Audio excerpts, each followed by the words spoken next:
I've always loathed hotels. The grimy carpets, the sketchy beds, the questionable bathrooms. It's a germaphobe's worst nightmare. The next time you find yourself in a hotel, take a moment to think about it. You have no clue who occupied that room before you, or what unspeakable things they did on the furniture, or worse, on the floor. Actually, if you're really curious, you could always bring a blacklight. But I digress. Despite my intense dislike for hotels, I seem to wind up in one every few months. Whether it's being dragged along on a family vacation with my parents and brothers, or getting roped into an all-too-thrilling work conference halfway across the country, I'm stuck in a different hotel room around 4 times a year. The Gateway Hotel first popped onto my radar when my boss sent me an email one Thursday, not so much asking, but demanding that I attend a conference in Oregon to discuss a merger with a smaller company. After letting out a deep sigh, I resigned myself to the inevitable. Another cross-country trip to appease the world's biggest jerk. At least the paycheck made it bearable. Late the following night, a little after midnight, I found myself pushing open the creaky door to room 415, where I'd be staying. I flicked on the light. At first glance, it seemed like a standard hotel room.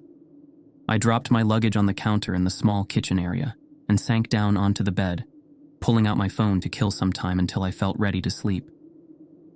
That's when I noticed it. A painting of a blonde woman in a vivid red dress hung on the wall directly across from the bed. I got up for a closer look. She was undeniably beautiful, but there was something off about her.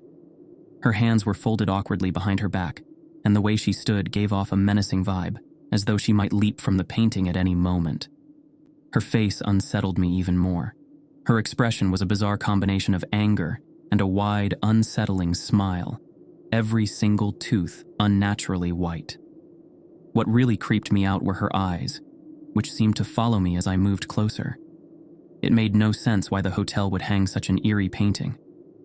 Shaking my head, I took it off the wall, turning it so it faced away and leaning it against the wall. No way was I letting that thing stare at me all night. As I sat back down on the bed, something crinkled underneath me. Standing up, I found a light blue flyer titled, "Welcome to the Gateway Hotel." Here's what it said. Welcome to the Gateway Hotel. We hope you enjoy your stay, but to maximize both your fun and your safety, there are a few important rules to follow during your time here. Please refrain from damaging or rearranging anything in the room. Our lovely cleaning staff will greatly appreciate it, and any violations will result in additional charges to your bill. No sexual activities are permitted in the rooms. There's another hotel just a few blocks away that specializes in that if you're so inclined. Don't leave the TV on all night. We need to save on the electricity bill to keep the lights running smoothly. Avoid leaving uncovered food out in your room. It could attract unwanted critters. The fridge or cabinets are perfectly fine, as long as your food is properly sealed. Under no circumstances should you leave your room between 1 a.m. and 4 a.m. This is when our cleaning staff handles the hallways, but rest assured, they work quietly. If your phone rings at precisely 4:14 a.m., do not answer it. Please be mindful not to track sand from the beaches into the rooms. It's difficult to remove from the carpets, and some of our staff members become particularly upset over it. Keep your blinds closed at night. Some guests have reported seeing strangers peering into their rooms. If you hear a child's voice crying for help between 3 a.m. and 4 a.m., resist the urge to look through the peephole or leave your room. There is no child needing assistance during those hours. Should you encounter a maid in the hallway with long blonde hair and a red uniform, avoid making eye contact. Return to your room and immediately notify the staff. Our uniforms are light blue. Do not speak to the maid in red. If the maid in red is obstructing your way to your room, take the stairs back to the lobby. Do not use the elevator. She won't follow you unless you make prolonged eye contact. That will be taken as an invitation. Lastly, if you happen to notice a button labeled B2 in the elevator, under no circumstances should you press it. We do not have a second basement level. If you accidentally press the B2 button, do not make eye contact or speak with anyone who enters the elevator at that level. No matter what. Stand in front of the buttons to prevent them from pushing any, keep your head down, and immediately press the L button to return to the lobby. Once there, inform the front desk of what happened. Again, do not make eye contact or speak with any passengers from B2. Do not enter room 414 if the door is open, even if you hear someone calling your name from inside. Do not approach the door, and certainly don't try to close it. Contact the staff immediately, and we will handle the situation. Room 414 is off limits and should remain locked at all times. Thank you for choosing the Gateway Hotel. We hope you have a wonderful stay, and please don't forget to follow the rules. Sincerely, the staff at the Gateway Hotel. What the actual hell is this? It's got to be some kind of joke from a prankster on the staff who thinks it's hilarious to freak out guests. Part of me wants to call the front desk and report this ridiculous nonsense, but I glance over at the cheap digital clock on the nightstand. It's almost 12:30 a.m., and I'm not the type to raise a fuss about something so trivial. Maybe I'll mention it when I check out tomorrow. I groaned, realizing I'd have to get up at 4 a.m. to prepare for my meeting. At least I managed to sleep a bit on the plane. As I settled into bed, I couldn't shake the unsettling feeling from reading that absurd note. I lay under the scratchy beige comforter, glancing down at the crumpled blue paper on the floor. I hated to admit it, but its contents were making it hard to relax. I closed my eyes, trying to dismiss the unease, but then I remembered. I'd already broken the first rule.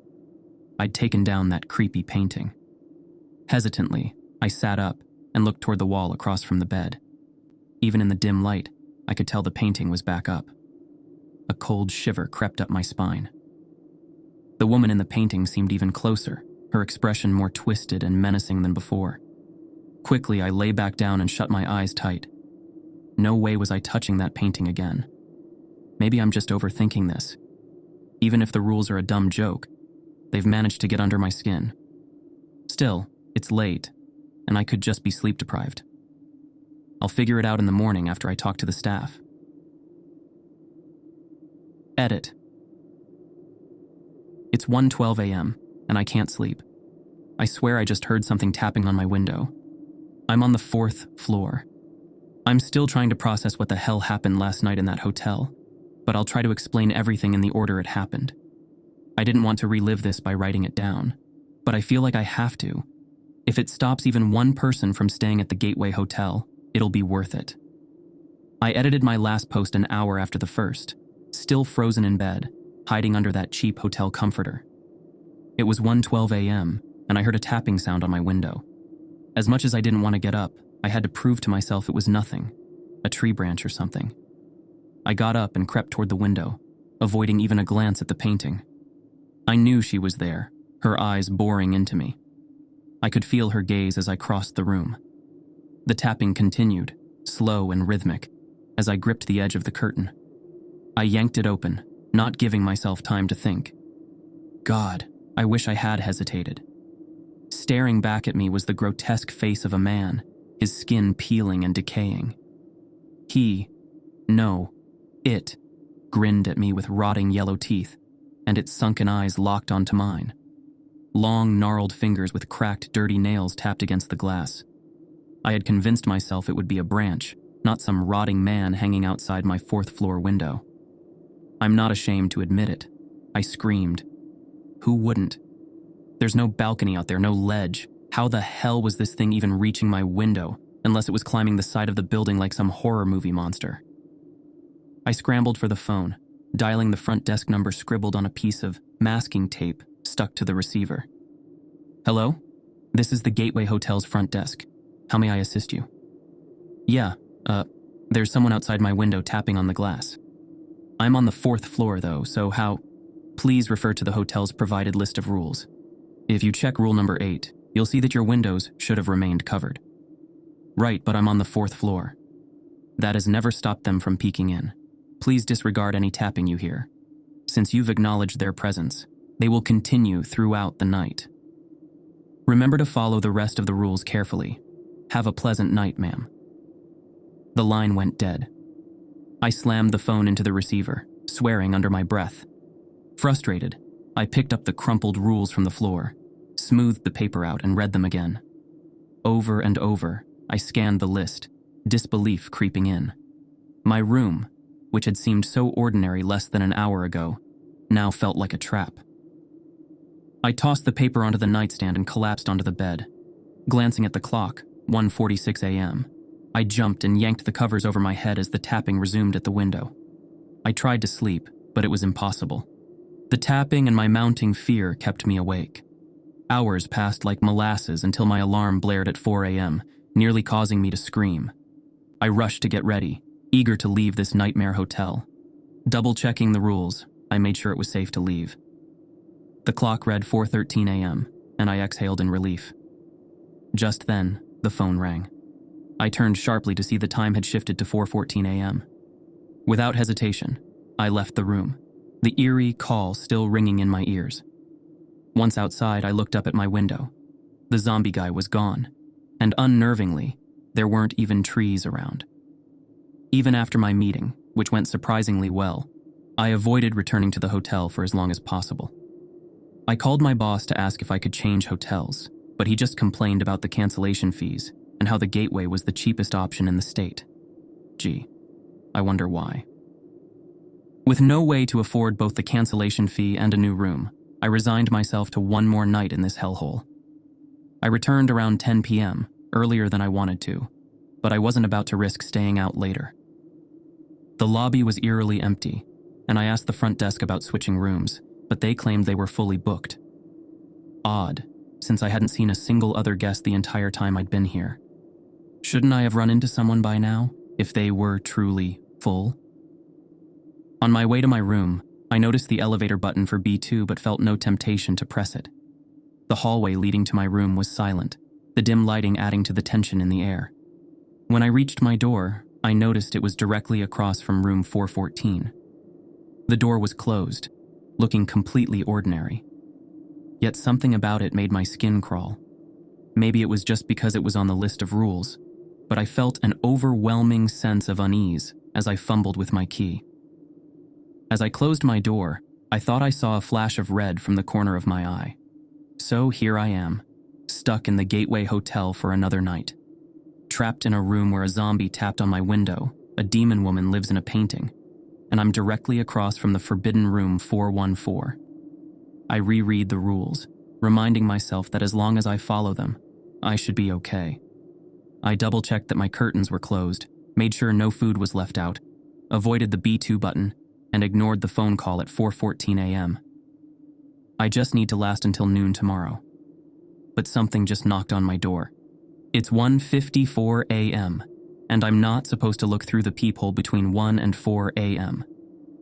The rules didn't mention knocking, though. What do I do? I'll update when I'm finally out of here. I made it out. I'm finally free. Spoiler, I survived, though I'm emotionally wrecked. But I don't know how long I'll be able to celebrate. I think I accidentally broke another rule, and the consequences might be worse this time. I'm only writing this to warn others. Do not stay at the Gateway Hotel. Now, back to where I left off. It was 1:54 a.m. when I posted, and something was pounding on my door. I knew I couldn't open it or look through the peephole, but the knocking was relentless. I wasn't about to break the rules again. Do not leave your room from 1 a.m. to 4 a.m. I wanted to call the front desk, but after my last conversation with them, I knew exactly what they'd say. Follow the rules. That was it. No sympathy, no real help. Just a reminder to stick to the list. So that's what I resigned myself to for the next 8 hours and 36 minutes. If I could just make it until 10:30, I could leave for the airport and finally escape this nightmare. Any hope of sleep vanished as the rhythmic pounding on my door continued. As much as I wanted to know who or what was knocking, I knew better than to check. I turned on the bedside lamp and just sat there, staring at the door as it shuddered with every hit. Thank God I'd used both the chain lock and the deadbolt. Because, hey, when you're staying in a literal horror show of a hotel, you take no chances. I couldn't tear my eyes away from the door until the knocking abruptly stopped, exactly 6 minutes later at 2 a.m. Then, for the next hour, nothing. No tapping on the window. No more knocks. Just silence. Even with that god-awful painting still hanging across from my bed, the woman thankfully hadn't moved since I followed the rule about not touching it. I started to think I might actually survive the night, maybe even get a little rest, But just as that thought crossed my mind, I heard it. A muffled voice from the hallway. A man's voice calling softly, "Mama?" Every muscle in my body tensed. My heart pounded in my chest as I slowly glanced over at the clock. 3:02 a.m. From 3 to 4 a.m., you may hear a child's voice begging for help in the hallway. I stared at the door as the voice grew louder, more insistent, calling out again, "Mama! Mama!" Then came the crying. Soft at first, but steadily rising in pitch as whatever was in the hallway made its way closer to my door. My hands shook as I clenched them into fists, watching in horror as the light from the hall was blocked by two shadowy figures at the base of the door. It looked like someone was standing right outside. And then, the knock. "Ma'am? Can you help me find my mama? I'm lost." Oh, hell no. I've been through enough terrifying things in this hotel, but this was next-level horror. Why does it always have to be a creepy demon kid? And how does it know I'm a ma'am? I stayed absolutely silent, heart hammering in my chest as I heard another knock. Do not be tempted to look out of your peephole, and do not leave your room. No one needs assistance at this hour. "Ma'am, please." I'm scared. "Well, kid, you and me both." My teeth were clenched, and I forced myself to ignore the increasingly desperate cries. For the next 20 agonizing minutes, I listened to the knocking and sobbing, praying it would stop. Finally, I heard a quiet sniffle, then the sound of footsteps moving past my door. Relief washed over me, but it was short-lived. At 3:24 a.m., a single sharp tap came from the window. I jumped but quickly steadied myself. "Oh, it's just my friendly hotel zombie Spider-Man," I muttered, glaring at the curtains that concealed the window. Surprisingly, I wasn't even scared this time. As long as I didn't look, he'd go away, and believe me, I had no desire to see him again. In fact, by now, the eerie painting was scarier than the zombie. The tapping stopped, and for the next hour, there was blissful quiet. I used that time to pack up my things, not that I'd unpacked much. I think you can understand why. At 4:02 a.m., I was sitting by the clock, waiting. When 4:14 rolled around, I braced myself, anticipating the phone to ring, but it never did. If your room's phone rings at 4:14 a.m., do not answer. By 10:30 a.m., I was ready to bolt. The past few hours had been calm, but I wasn't letting my guard down. At 10 a.m., I cautiously peeked into the hallway, dragging my suitcase behind me as I stepped out and locked the door. I glanced at room 414 across the hall, still closed, still locked. I breathed a sigh of relief, kept my head down, and hurried toward the elevator. I was almost there when I heard it, the unmistakable sound of a door unlocking behind me. I froze and, without thinking, turned around. Room 414 was wide open. Even from down the hall, I knew it was the right room. It was the door directly across from mine. Do not enter room 414 if you see that it is open. Standing in the doorway of room 414 was a blonde woman in a red maid uniform, and I instantly knew who she was. She was the same eerie woman from the painting, the one with the contorted, angry face who had watched me during both of my sleepless nights at the hotel. Except, now, she was smiling, that wide, unnatural grin. Her eyes hollow and locked onto mine. Her hands were hidden behind her back, and she looked like she was just about to sprint down the hallway toward me. If you notice a maid with long blonde hair and a red uniform in the hallway staring at you, look away, return to your room, and notify the staff. I quickly averted my eyes, the unsettling rule flashing in my mind. My heart pounded as I reached for the elevator button, desperate to put as much distance between her and me as possible. If the maid is blocking your path to your room, simply return to the lobby via the stairs and not the elevator. I froze, yanking my hand away from the elevator button, and without daring to look back, I bolted for the stairwell door. My suitcase clattered down the stairs behind me as I practically flew down 4 flights, my pulse racing. When I reached the bottom and pushed open the door to the lobby, I swear I heard the stairwell door creak open somewhere above me. She will not attempt to follow you unless you make prolonged eye contact with her. Oh God. Had I stared at her for too long? Was she following me? I slammed the stairwell door shut behind me, trying not to let my imagination run wild. I nearly tossed my room key onto the front desk, my nerves frayed.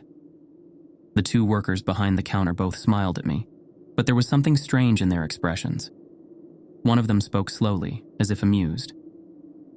"Hope you enjoyed your stay." "Yeah, not even close." Forcing a tight smile, I muttered through clenched teeth. "Room 414 is open. Just thought you should know." Without waiting for a response, I rushed out of the lobby and threw myself into the car I had called earlier. It arrived just 2 minutes after I'd made it outside, and I wasted no time tossing my bag in and slamming the door shut behind me. As the car pulled out of the parking lot, I couldn't help but notice how eerily empty it was. Only 2 cars were there. The front desk had told me the hotel was fully booked, yet I hadn't seen a single guest the entire time. I hadn't heard anyone either, just those front desk workers.